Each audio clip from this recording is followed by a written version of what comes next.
Hello everyone, एक बार फिर से आप सभी का आपके अपने ही चैनल पर बहुत बहुत स्वागत है। आज जो मैंने केक बनाना है वो मेरे रेगुलर क्लाइंट हैं जो कि हर साल मुझे से ही केक बनवाते हैं।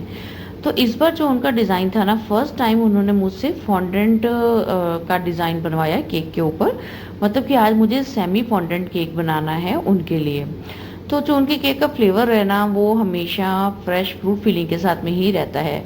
सही कहूँ तो मेरे 10 में से 8 जो ऑर्डर है ना, वो समझ लीजिए कि फ्रेश फ्रूट के ही होते हैं। और फिर यहाँ पर 1 केजी का केक मुझे बनाना था, तो मैंने 6 इंच का टिन यूज़ किया उनके डिज़ाइन के अकॉर्डिंग। तो यहाँ पर सबसे पहले तो ना मैंने केक जैसे कल शाम को देना था, आज रात को मैंने इस केक की क्रम कोटिंग की है। और फिर 6 इंच के टिन में मैंने स्पॉन्ज बेक किया और उसमें से मैंने ना 4 लेयर्स जो हैं केक की स्पॉन्ज की इजीली कट कर ली थी। और यहाँ पर लगभग 200 ग्राम मैंने फ्रेश फ्रूट लिया है चॉप किया हुआ। और आपने देखा कि लेयर पर फ्रूट की फिलिंग करने से पहले मैं हमेशा हर बार अलग अलग तरह का क्रश लगा देती हूँ, जो कि टेस्ट जो है ना वो क्लाइंट को अच्छा लगता है। इसकी फीडबैक मुझे बहुत से क्लाइंट से आई है कि इससे ना केक का टेस्ट बढ़ जाता है। और फिर यहाँ पर जो क्रम कोटिंग का काम है अभी वो मैं कर ही रही थी कि मुझे एक कॉल आई कि किसी को ना केक चाहिए नेक्स्ट डे मॉर्निंग लगभग 11 बजे। उनकी क्या रिक्वायरमेंट थी, एक तो उनको क्रीम केक चाहिए था और 2 उनको ड्राई केक चाहिए थे 1 केजी के, यानी कि मुझे 3 केजी केक और रेडी करना था। तो मैंने उनसे बोला कि भाई अब केक का फ्लेवर जो है ना वो फ्रेश फ्रूट ना हो, क्योंकि अभी मेरे पास फ्रूट सारे अवेलेबल नहीं हैं और मॉर्निंग में इतनी जल्दी मैं फ्रूट लाकर उनके लिए केक रेडी नहीं कर पाऊंगी। तो चलिए वो तो हमारा डिसाइड हो गया कि क्या करना है, बट ये केक की जल्दी से मैंने क्रम कोटिंग की, इसको फ्रिज में रखा क्योंकि अब तो इसके ऊपर मुझे नेक्स्ट डे ही काम करना था। बाकी फिर मैंने दूसरे केक की प्रिपरेशन स्टार्ट कर दी थी और रात को काफ़ी लेट हो गई थी मैं सारा ही काम करते करते। कई बार क्या होता है ना कि काफ़ी दिन तक ऑर्डर नहीं होते हैं, जब सामने से एकदम ऑर्डर आता है, आप चाहे कुछ भी कर रहे हो, आप कहीं पर भी बिजी हो, कैसे भी हो, तो आप ना अपना स्केड्यूल इस अकॉर्डिंग एडजस्ट कर लेते हो कि भाई हाथ से ना ऑर्डर नहीं जाना चाहिए, कोई नया क्लाइंट साथ में जुड़ रहा है तो करना चाहिए उसके लिए काम। तो अब देखिए नेक्स्ट डे मॉर्निंग में मुझे इसके ऊपर बाकी का काम करना था। आज थोड़ा सा मेरा कैमरे का एंगल मैंने चेंज किया है क्योंकि ना मेरे पैरों में थोड़ी सी प्रॉब्लम हो रही थी, पेन हो रहा था ज़्यादा देर खड़े रह के काम करने के कारण। तो थोड़ा सा मैंने बैठ कर ना बीच बीच में बैठ कर भी काम किया, हालांकि मुझसे बैठ के काम हो नहीं पा रहा था। मैं फिर से खड़ी हो जाती थी, फिर जब पैरों में दर्द होता था याद आता था तो फिर से बैठ जाती थी, इसलिए यहाँ पर कैमरे का एंगल मैंने चेंज किया है। तो यहाँ पर नेक्स्ट डे अब देखिए मैंने फाइनल आइसिंग का काम स्टार्ट कर दिया था। जो आइसिंग थी वो मुझे सिंपल ना वाइट कलर में ही करनी थी, सो क्रीम में कोई कलर मैंने यहाँ मिक्स नहीं किया है। बस उसकी जो नॉर्मल क्रीम है विप की हुई उसके साथ में मैंने आइसिंग कंप्लीट कर दी थी। और फिर यहाँ पर एक सिंपल सा मुझे नीचे बॉटम में एक पर्ल वाला बॉर्डर बनाना था पिंक कलर के साथ में, वो भी मैंने बना दिया था। और फिर केक को ना शाम तक मैंने चिल्ड होने के लिए रख दिया था। तो इसका जो फॉन्डेंट का काम था ना वो मैंने पहले ही कर लिया था। जैसे कि समझ लीजिए मुझे अगर 3 तारीख को केक देना है तो 2 तारीख रात को मैंने क्रम कोटिंग की और समझ लीजिए कि 1 तारीख को ही मैंने इसका फॉन्डेंट का काम करके और उसको एयर टाइट बॉक्स में अच्छे से ड्राई करके एयर टाइट बॉक्स में पैक करके रख लिया था। तो आप भी ऐसे ही फॉन्डेंट का काम एडवांस में करके रख लीजिए। सोचिए कि अगर मुझे फॉन्डेंट का काम भी अभी करना होता और दूसरा ऑर्डर भी बनाना होता तो कितना मैसअप होता और शायद मैं दूसरा ऑर्डर एक्सेप्ट कर भी नहीं पाती, क्योंकि फॉन्डेंट का काम है ना जितना मर्जी इजी हो पर वो बहुत ज़्यादा टाइम ले ही लेता है, ये मेरा एक्सपीरियंस है। मैं बहुत ही ना बारीकी से हर एक डिटेलिंग देते हुए काम करती हूँ। जब भी कोई फॉन्डेंट का ऑर्डर आता है ना तो मैं उसका प्राइस ना बड़ा कम सोच के बताती हूँ क्लाइंट को। मुझे लगता है अरे ये तो बहुत इजी काम है, पर जब उसको करते हैं तब उस काम का पता लगता है। तो ये देखिए ये है वो फॉन्डेंट का काम। जो डिज़ाइन था ना उसके अकॉर्डिंग सबसे पहले मुझे केक के ऊपर एक बो बनाना था, तो पिंक कलर का बो मुझे बनाना था। सो मैंने यहाँ पर फॉन्डेंट जो है ना थोड़ी सी थिक ही रोल की है, आपने देखी होगी। और बस 10 इंच की मैंने ये एक लंबी स्ट्रिप कट की है और इसकी जो हाइट होगी वो 2 इंच होगी। और बीच में मैंने ये लगा दिया नैपकिन पेपर और उसके साथ में ना ऐसे फोल्ड करके मैंने इसको रखा। अब 1-2 बार मैंने बार बार यहाँ पर ट्राई किया, कुछ ना मुझे सेटिस्फेक्शन हो नहीं रही थी, कभी एक साइज़ बड़ा लग रहा था, बार बार उसको मैंने कट किया, साइज़ को एडजस्ट किया।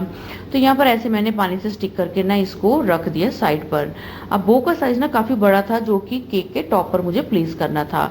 अब बो के सेंटर में मुझे ये एक और स्ट्रिप लगानी थी। सो यहाँ पर फिर से मैंने थोड़ा सा अपने इन बो के दोनों पार्ट्स को बढ़ाते हुए आपस में एक के ऊपर एक चढ़ाकर स्टिक किया पानी से, और फिर उसके ऊपर ये जो एक्स्ट्रा स्ट्रिप मैंने एक रेडी की थी वो यहाँ पर इसके ऊपर मैंने रैप कर दिया, और जो एक्स्ट्रा फॉन्डेंट था वो मैंने सीजर से कट कर दिया। और फिर इसको साथ के साथ ही ना उठाकर मैंने ये डमी के ऊपर रख दिया, सो दैट ये ऐसे ही अपनी शेप होल्ड कर ले। अब मैंने फिर लंबी लंबी स्ट्रिप कट की हैं, और बहुत ज़्यादा पतला नहीं होना चाहिए फॉन्डेंट आपका, थोड़ा सा थिक होना चाहिए। फिर इन स्ट्रिप को ना मैंने दोनों तरफ से ट्विस्ट करना शुरू किया है। पहले एक साइड से ट्विस्ट किया, आधे स्ट्रिप में बल पड़ गए, फिर दूसरी तरफ से भी ट्विस्ट किया।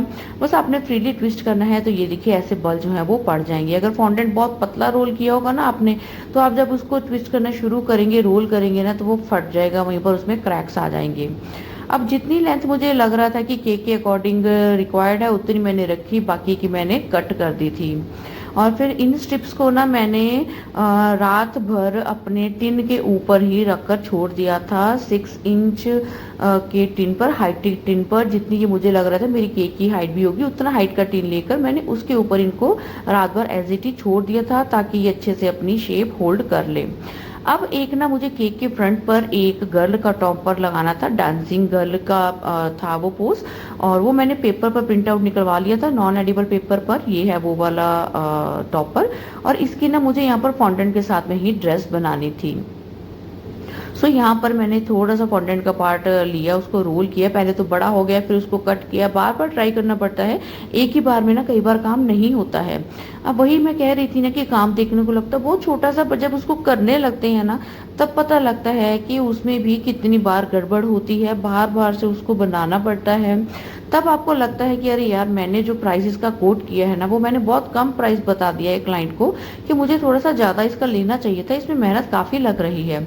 इसीलिए मैं हमेशा कहती हूँ आपसे भी कि आप जब भी ऑर्डर आए तो थोड़ा टाइम लीजिए, बार बार उसकी डिटेलिंग को सोचिए, फिर उसके हिसाब से अपने क्लाइंट को उसका प्राइस बताइए।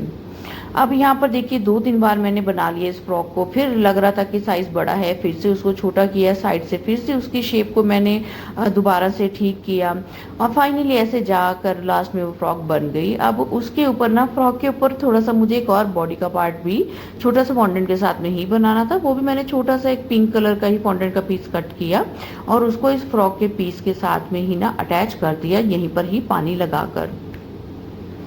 तो उसके बाद में कुछ फ्लावर्स भी मुझे बनाने थे, जो कि केक पर लगने थे, और ये इस टॉपर गर्ल टॉपर के हेयर स्टाइल में लगने थे, फ्रॉक पर लगने थे।